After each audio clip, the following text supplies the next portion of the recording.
majina naitwa Sadiki Hassan Christopher, ni mwanafunzi wa fani ya umeme. Hoja msingi ambayo imenileta hapa, kuwashukuru walimu wangu kwa ushirikiano ambao tumepatiwa mpaka kufikia hapa.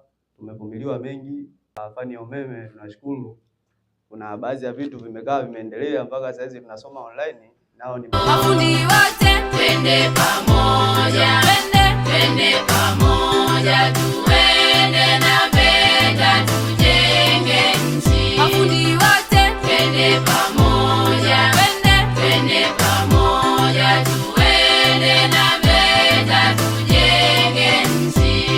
VETA msimamizi wa mafunzo ya ufundi stadi Tanzania. VETA mwendeshaji na mwelimishaji, wauzi umeme, ushonaji, seremala, uwashi, bomba na uwaziri. Mafundi wote twende pamoja.